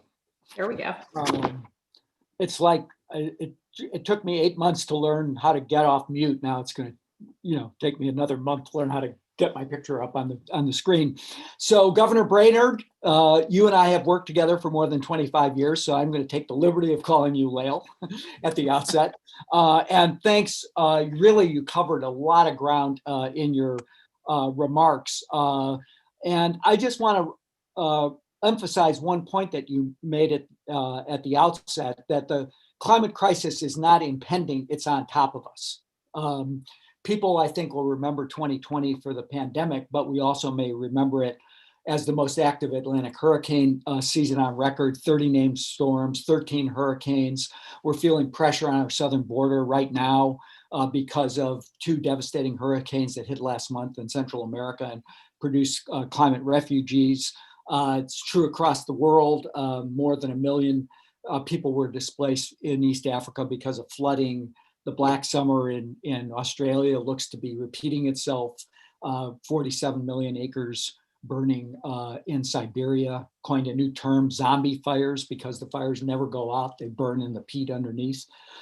So the crisis is here, it's now, and it's really to your credit that you're addressing it both in your personal work at the Fed and overall the institutional work. I want to pick up some of the threads that you've discussed.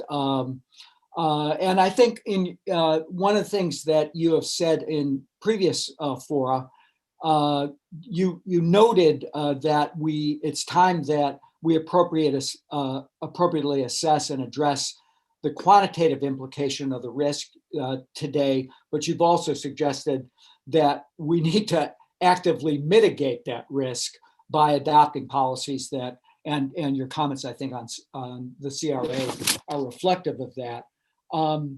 But I want to start by noting that in the last panel, Marty Grunberg noted that the FSOC's annual report has yet to identify climate change as systemic risk.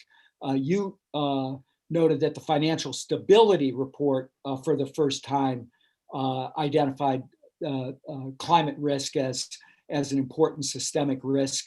Why was that important? What are the next steps? I think you've talked about the data gaps, but from the Fed's work plan perspective, having now identified it, what comes next for the Fed?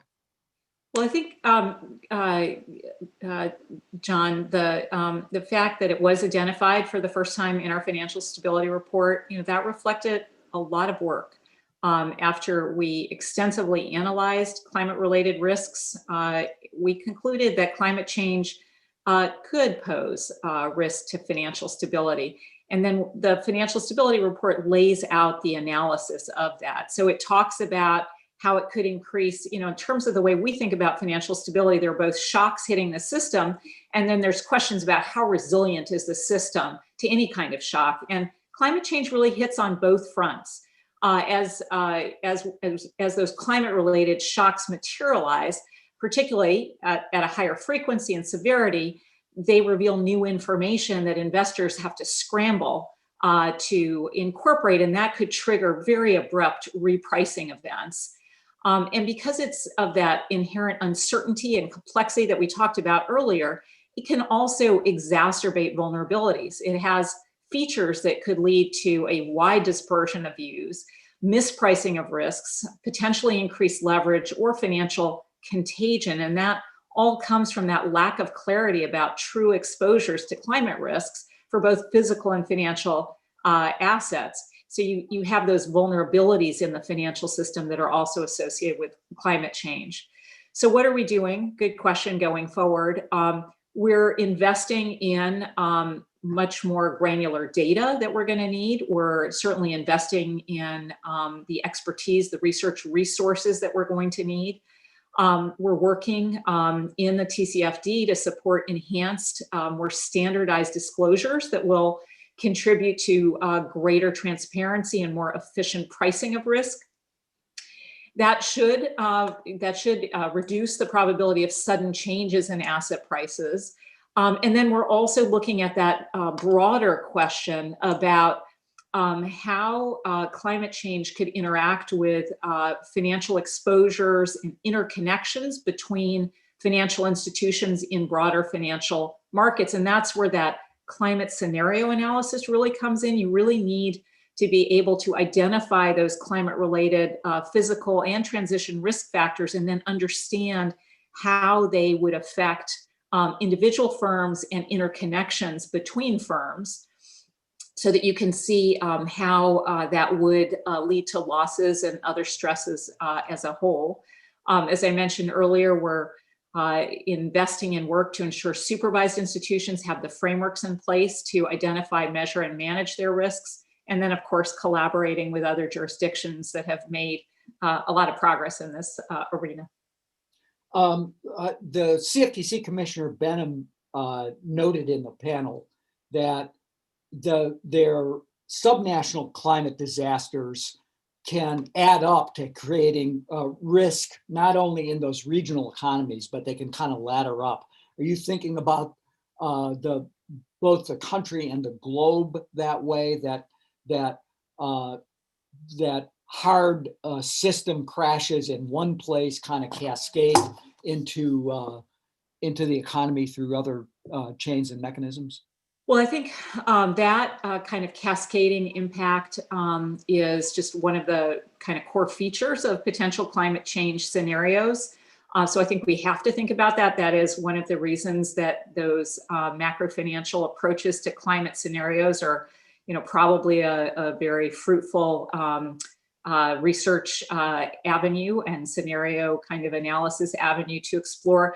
Of course, it also is very important that we're working across borders for the reasons that you say, because both financial system stresses spill across borders very clearly. We've seen that repeatedly, but also climate change is a global phenomenon, and the way that those cascading events occur really has very little to do with national borders. Yeah, we're certainly learning that with COVID. That's just the shift of things to come, right? Yeah, absolutely. I want to, just out of curiosity, what do you feel like the level of actual climate prediction and expertise is at the Fed? Yeah, so good question. Where do you draw your information from? Yep. So, and just if I could, sometimes I go from one room to another, from climate scientists to people who are in the financial community, and I feel like I'm getting dizzy because their sense of the risk, the climate scientist sense of risk, is so much more profound than at least up until recently, the financial, not just financial regulators, but people in the financial world have seen. How do you get that information? Yeah, so I think you've always done a good job of being rooted in that climate arena, but bridging out to other areas. For our part, sitting where we do with responsibilities in the economy and the financial system, we have to invest in those bridges, invest in those data sources, invest in those relationships, so that we better understand how to think about how to measure, how to model climate-related risks. And then, of course, our expertise is how that ripples through a financial system, for instance. But what we are learning is that there is a lot of expertise in government organizations, and we have tapped into that. We've hired a number of climate science experts into our research and other divisions. And, I really should just note, we have a much broader set of research activities go on because we have not just the board, but the 12 reserve banks. So there's a lot of really rich interactions there. Our staff are in contact with members of the U.S. Global Change Research Program, which includes a variety of federal agencies. And then we're also exploring ways in which scientific data, models, and other information that might be available in that intergovernmental network can supplement our existing data on weather-related disasters and climate-related risk, where we've already done quite a bit of research. Our staff has relied on data from FEMA, from NOAA, from the Atmospheric Administration, from the Department of Energy. So we're really accessing data sources broadly, but even so, we have those data gaps that I mentioned earlier. And I'll just note a few research conferences. The Federal Reserve Bank of San Francisco, under Glenn Rudebush's leadership, is really active there. We just did a conference on economic risks of climate change and financial regulations. We were working also out of the Federal Reserve Bank of New York. And so Richmond, Atlanta, they've all done some really interesting research collaborations. As the new administration begins to rebuild a scientific enterprise around climate change, which has suffered a lot of blows over the last 4 years, and restore scientific integrity, I think your insights into those data gaps would be very valuable to cross over as they're thinking about what investments to make in terms of that scientific enterprise more generally. You mentioned that that the Fed just joined the Network for Greening the Financial System. It got some blowback from our friends on Capitol Hill. There was a letter signed by 47 Republican members of the House that suggested that the Fed was succumbing to outside political pressure, and that was the intention of this was really just to target unfavored industries rather than to really assess risk. I mean, how do you answer the critics? Yeah, so I would actually say that this was one of the recommendations that was made in the CFTC report. In fact, we saw a statement from a number of US banks supporting our membership in the NGFS. So I do think that private sector entities do understand the value of our participation in that network. We've already participated in the network in a sort of status at a research level. I mentioned earlier the work that we've been doing on data gaps with NGFS. We did a lot of groundwork laying over the last year, and on the strength of that, applied for and were accepted as full members. I think it will be incredibly valuable to us. It is it's a research and best practice sharing forum. A lot of our peers around the world have already done a huge amount of work, and we can benefit from that work. And as you were noting so importantly earlier, climate change is not confined to any particular jurisdiction, and the financial impacts most certainly across borders. There's a lot we can learn from our counterparts, and I think this is just a very beneficial organization for us to participate in as full members. We're looking forward to learning a lot. Several foreign central banks are moving forward with climate-related stress testing for large financial firms. I would say that's certainly early days, and there's some growing pains in the work that's been done. But do you think going forward that's going to be a helpful tool for judging banks' exposures and resilience to climate risk? Is that where we're headed? So I do think scenario analysis is potentially useful to assess the effects of climate change related risks on both financial institutions and financial markets more generally. As we were saying earlier, climate change is inherently complex and it's very uncertain. And so, with that high degree of uncertainty, scenario analysis is valuable. It allows you to explore a range of possible different scenarios to understand, how those financial institutions might be exposed and might respond differently to different scenarios on climate and on the transition. I think in terms of what advantages does that kind of work bring to us, it gives us flexibility in exploring multiple scenarios over different time horizons potentially.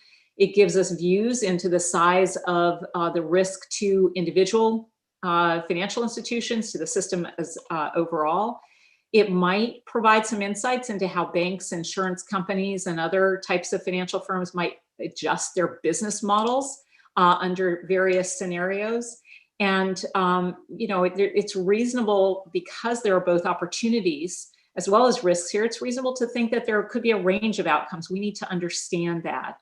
And we know that banks are investing in some of these capabilities themselves. They've talked about wanting to work with the official sector to develop their own capacities. So I think there is a lot of benefit here. As you said, early days, we are following closely the work of our peers in other jurisdictions. And we know the Bank of England is now restarting their climate biennial exploratory scenario next year. The ECB is planning to conduct an exercise in 2022. And the NGFS has very helpfully provided some scenarios that can be used by the international community. So I think all of those things are valuable potentially. I will also say that because the nature of climate related risks are different than financial and economic downturns because of a very different planning horizon, that kind of work would be distinct from the existing regulatory stress tests, which are used to assess capital adequacy over a relatively short horizon. Right. You noted that some banks are stepping up to this. they're trying to understand their own exposure. They're trying to manage that risk. Do you think that those which are part of sound banking, but do you think those efforts are accelerating at a pace that's adequate to what the problem is in terms of potential for risk, or how would you judge the private sector? Well, we're certainly canvassing our banks. Our supervisors are, interacting with our banks to understand how they are proceeding. We do expect banks to identify, measure, control, and monitor all material risks. And for many banks, that is likely to extend to climate-related risks. So, we're interested in seeing whether some banks already have developed some best practices. We are seeing some banks beginning to adapt their governance, their risk identification and management, their scenario analysis, and their disclosures in the climate risk area. We have seen a broader shift among banks to approaching climate, not from a purely reputational perspective, but actually recognizing from a financial risk perspective, which is really what we're talking about here. And some are already doing preliminary scenario analysis to understand the sensitivity of their portfolios to physical and transition risk. Some banks are stressing their mortgage portfolios to understand sensitivity to chronic flooding or sea level rise, or their energy portfolios to understand the potential impact of some policy changes. And in some cases, we're seeing the results of those actually appearing to influence business decisions. Boards of directors are increasingly focused on risks posed by climate. We've seen some internal climate groups inside some banks. And we've seen some enterprise-wide climate risk management frameworks to integrate climate considerations into strategic decision-making. All of the largest banks in the US system have signed on to the TCFD, financial disclosures. We also know that many of our banks have expressed to us that they are struggling with some data issues, such as the geographic granularity of their exposures, that long horizon, which they're not accustomed to working with, and that uncertainty we talked about earlier. So that's where our work, co-chairing the Basel Committee, the Task Force on Climate-Related Financial Risk, we think that's going to be really important. It's already looking at it's looking to issue analytic reports on transmission channels and measurement models. And then based on that, it will be in a position to develop recommendations for effective supervisory practices to mitigate climate-related financial risks. So we think there's a lot of work going on in this space, both in the private sector and in the public sector. And I think that work will grow. By the way, that's obviously not unique to the banking system. Last panel discussed that in terms of the broader economy. And at CAP, we're doing some work, and we'll release a report soon on the fact that the federal government doesn't have a planning horizon commensurate with the trajectories on climate, both in terms of the way they build the budget, the way the CBO assesses potential investments, and both from a cost and benefit perspective. So it's a problem writ large across across people who are trying to anticipate what the future is going to look like. But let me ask you a specific question. Do you think that climate-specific supervisory guidance would help ensure banks are meeting the expectations to properly assess risk? And whose job is that? Is that an FSOC job if the answer to the first part of the question is yes? So for banks, it's the banking agencies, of course, and that is generally speaking the work that the TFCR is doing will help us actually inform our approach. There are also a number of foreign regulators who have established supervisory expectations already. So we're certainly looking to that. But the groundwork is the most important thing right now. We have to understand best practices. We have to understand how those risks flow through the traditional risk stripes as we try to figure out what that right framework is.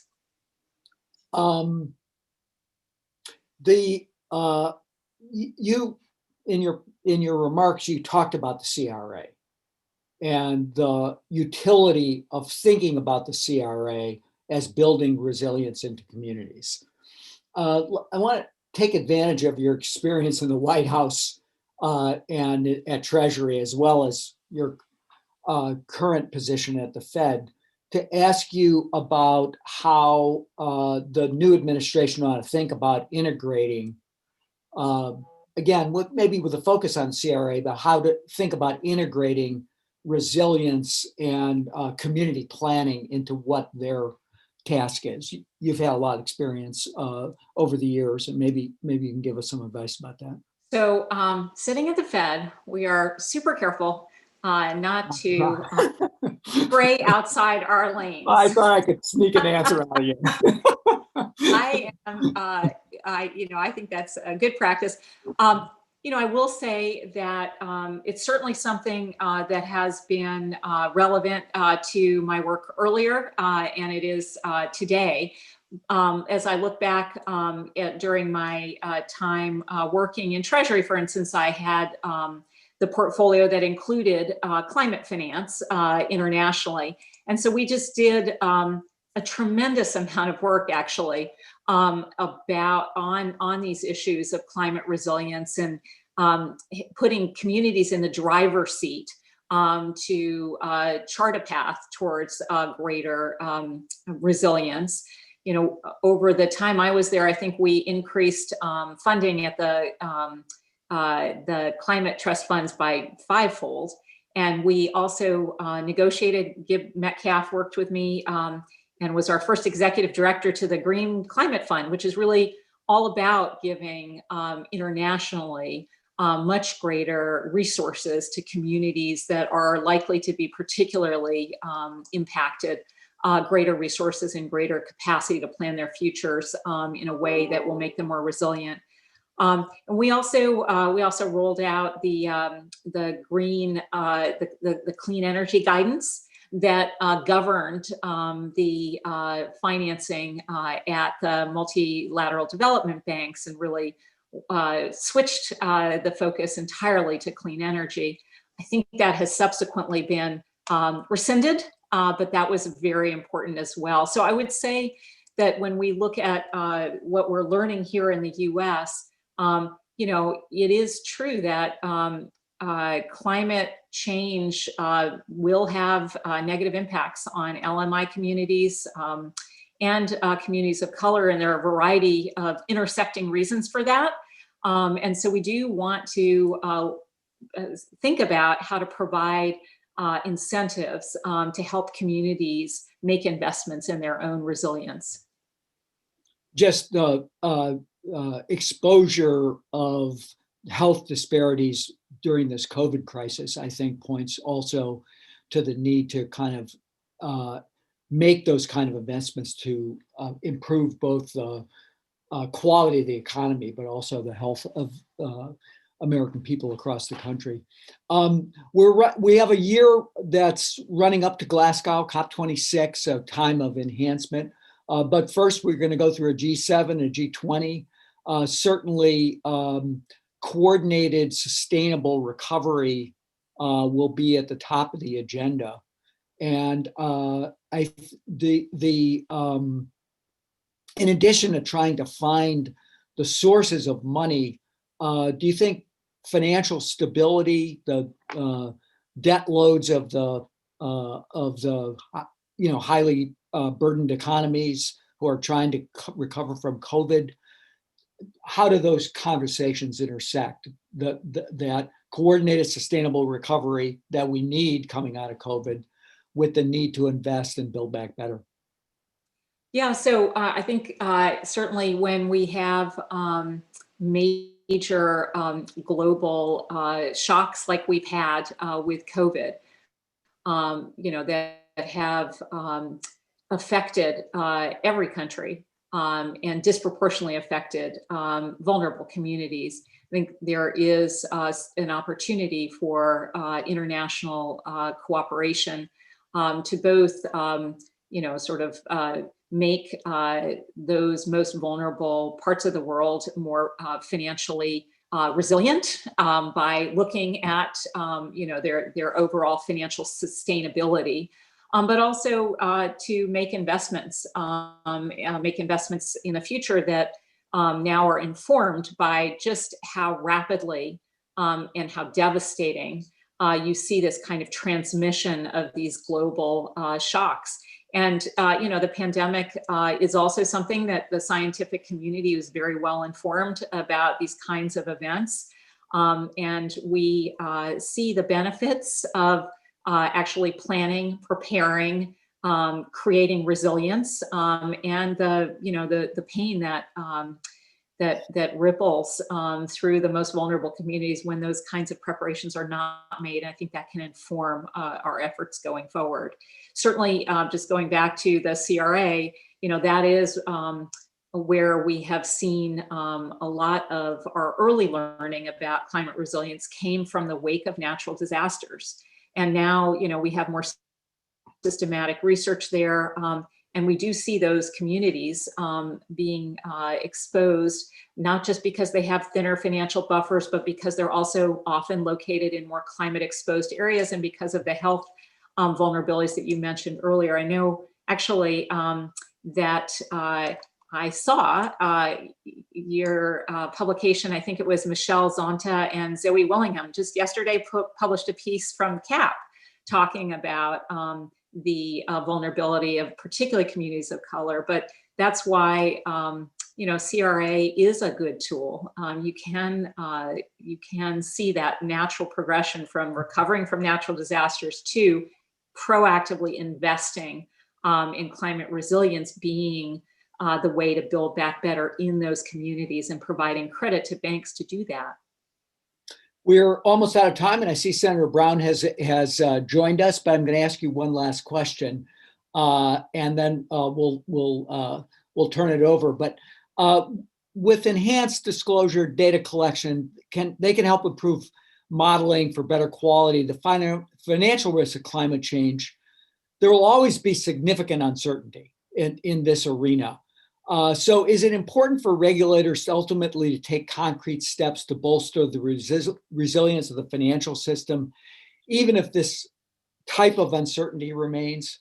Do we need to enhance stability so that without regard necessarily to the specifics of the climate transition? And how do you think we're doing on that? Yeah, so I think you're exactly right. We absolutely need more standardized and more actionable disclosures. We need the research on those interconnections and those exposures between climate, financial institutions, the financial system. We need that granular data.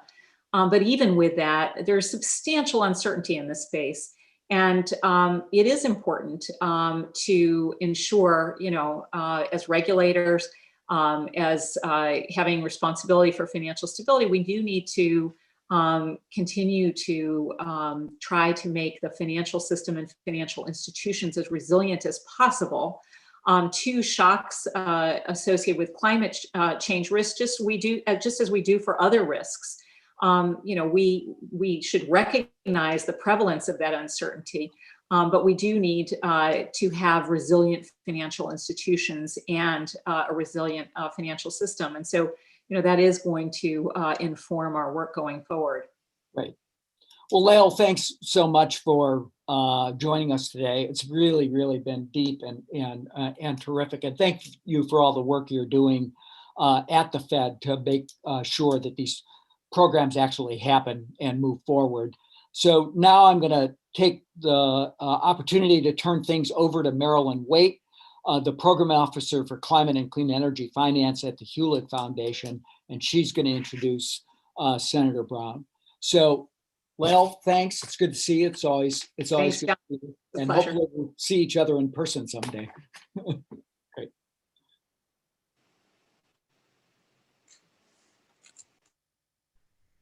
Hello, everyone, and thank you for attending the Financial System and Climate Change. My name is Marilyn Waite, and I'm delighted that progress is on the horizon. At the William and Flora Hewlett Foundation, we understand that we need financial regulatory tools to leverage the economic opportunity of solving climate change. This is all the more critical now as we sit in December 2020 with over 12 million people unemployed, and those job losses falling hardest on women and workers of color as those same workers bear the brunt of climate impacts. During the past few years, there has been international financial regulators collaborating on climate finance, setting the groundwork for oversight tools that can unlock trillions of dollars for the green economy. These tools include, but are not limited to, mandatory disclosure of finance emissions for all asset managers and lenders, differentiated capital reserve requirements based on carbon, and enabling community-focused lenders, including cooperative banks and credit unions, to move capital to climate change mitigation at the community level. There is a climate finance task for the entire sector. At the SEC, the Federal Reserve, the OCC, the NCUA, the CFPB, the FDIC, and more. The truth is, there's been very little financial policy action on climate globally. So the US is well positioned to take on a leadership role and implement these ideas in 2021. And with that, it's a pleasure to introduce Senator Sherrod Brown to close out today's event. Senator Brown has been a leader on so many progressive priorities throughout his distinguished career in public service, including on financial regulation. He currently serves as the ranking member of the Senate Banking Committee, where he has continued his tireless advocacy for a less predatory and more stable financial system that serves the needs of workers and households across the country. I'm looking forward to hearing his thoughts on how financial regulators can integrate climate change into their core functions. Senator Brown, the floor is yours.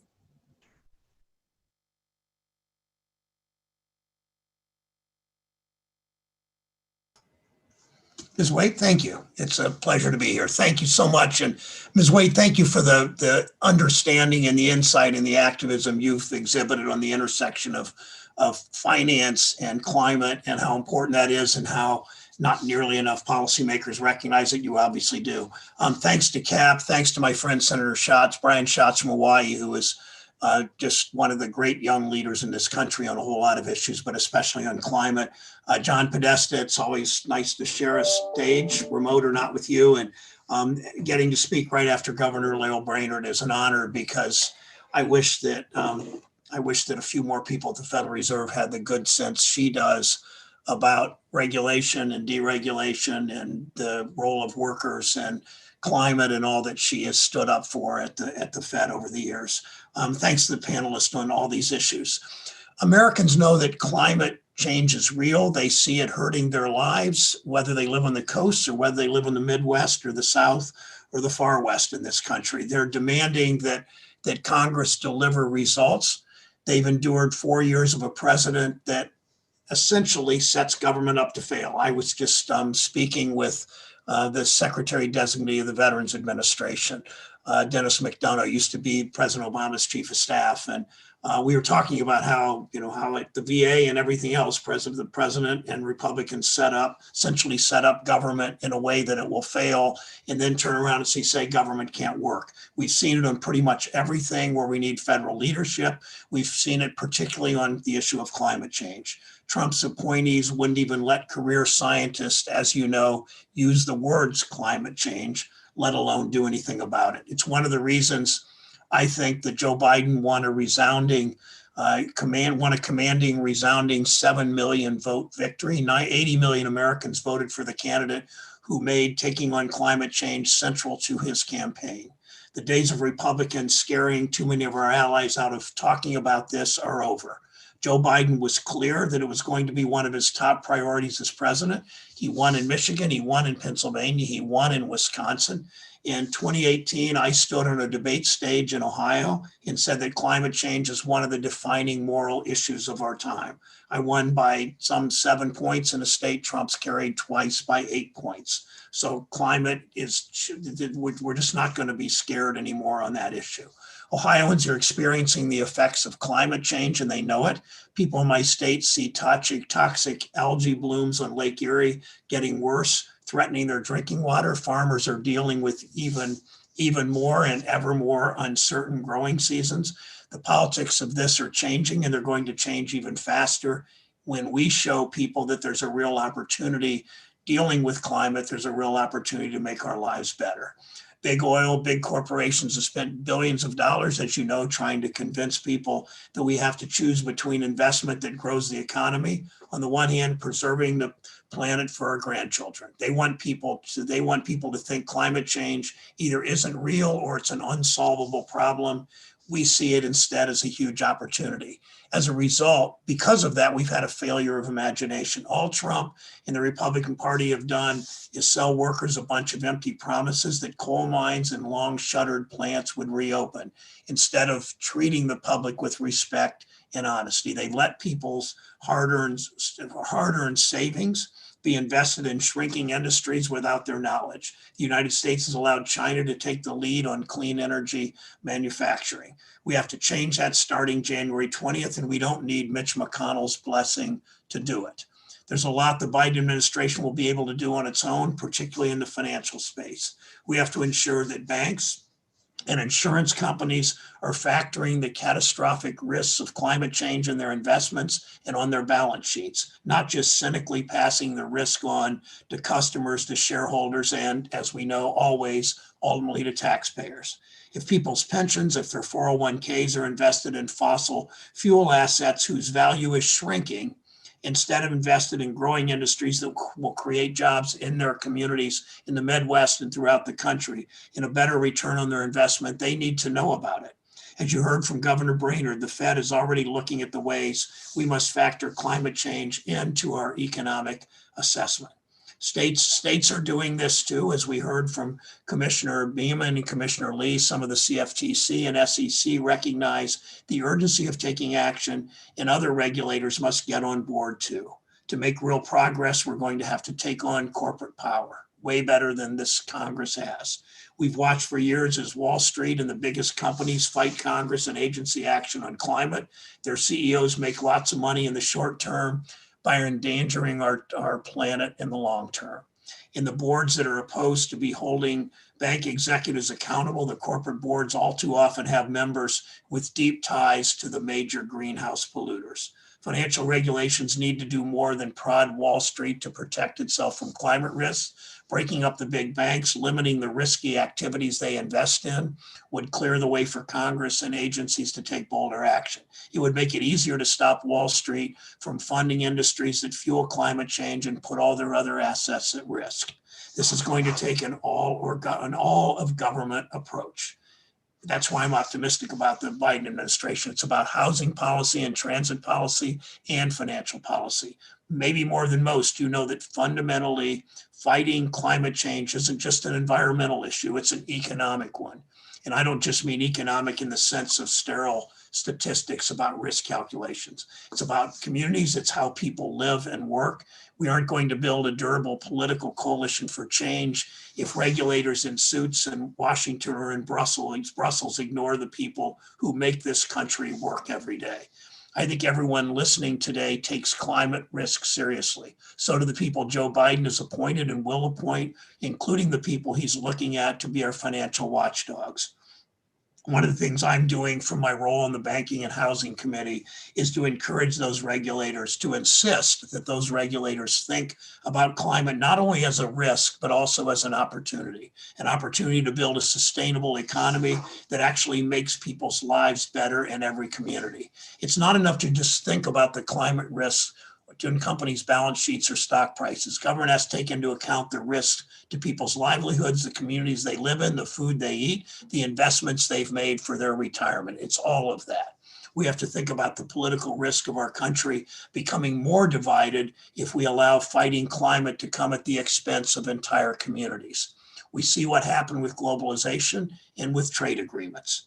How corporations were allowed to write rules that funneled all the benefits to a smaller and smaller sliver of the wealthy in our country. We simply can't allow that same thing to happen again. I want the people in our financial agencies thinking about the steel worker in Mansfield and Middletown, Ohio, the worker in the coal barges on the Ohio River that borders my state, the restaurant owner who's worried their town's fracking boom is about to bust. We just can't think about moving investment away from the technologies and fuels of yesterday. We have to sell people on a positive vision of where we're moving that investment to. We put tradespeople to work to make our homes more energy efficient and bring down people's energy costs. Those are jobs that can't be sent to China. We create hundreds of thousands of high quality domestic manufacturing jobs, building electric cars and batteries as we're doing in Youngstown, in charging stations, not to mention the solar panels and the wind turbines in other parts of the renewable energy supply chain. We can replace our entire bus fleet, 60,000 city buses, 60,000 smaller rural transit buses. We can replace that entire fleet with new zero emission buses, all made in the United States. We can build better, faster public transportation that gets people to work faster with less hassle and cleaner, if you will. And we can direct more investment to the kinds of communities that have been overlooked for decades by Washington and by Wall Street, whether it's a small town in Appalachia or a Black and brown community in anywhere in this country. I believe the Biden administration is serious about marshaling our talents and our resources and our ingenuity throughout the government and beyond to do this. That's what it will take. I've always refused the idea that you have to accept the false choice between good environmental policy and good paying jobs. We've proven it in states like Ohio. We've proven it around the country. That's simply not true. We've proven it in my state where we have wind turbines made with American-made steel. We've proven it in Toledo, where we have one of the biggest solar energy manufacturers in the nation. We've proven it in the auto industry, which is making more fuel-efficient cars. We seize these opportunities instead of running from them. We put Americans to work. We create a growing economy that lifts up all workers. If you love your country, you fight for the people and make it work. You make sure they get decent wages with decent benefits. You put more of them to work. That's what a clean energy economy is all about. That's the way we address climate change. Thank you so much for having me today. It's an honor to appear in front of all of you and with so many distinguished guests. Thank you, everybody.